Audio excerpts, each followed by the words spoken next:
cette différence que le politique fait entre le culte et la culture? Un culte? La culture?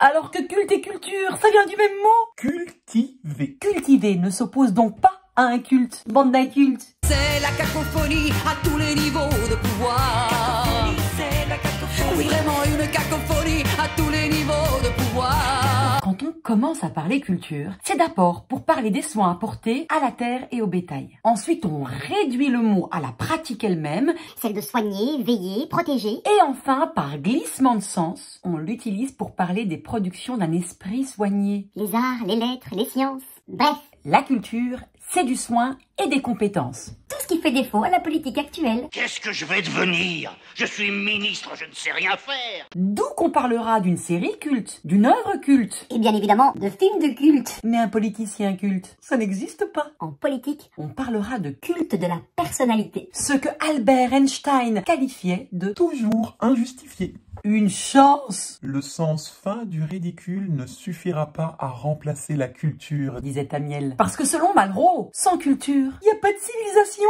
il n'y a même pas d'identité. Alors bon, faudrait arrêter du mot con maintenant, hein. Je perds tout, mais ce que je veux pas, c'est qu'on se moque de moi. Oh, et, hein, bon.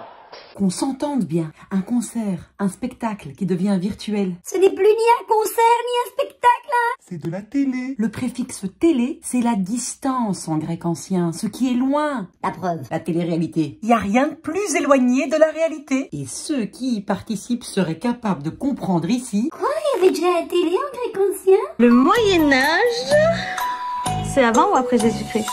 Alors oui, je sais, les politiciens classent la télé comme les réseaux sociaux et les jeux vidéo dans le secteur culturel.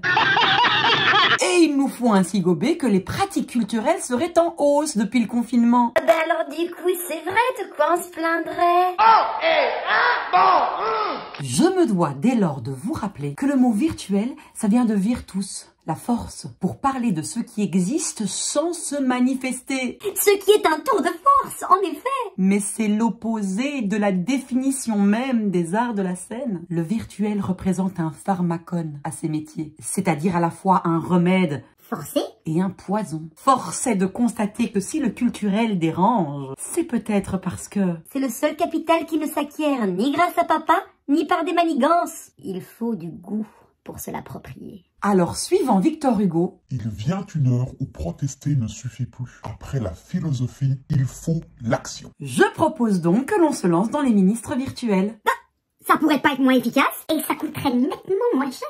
C'est la cacophonie à tous les niveaux de pouvoir.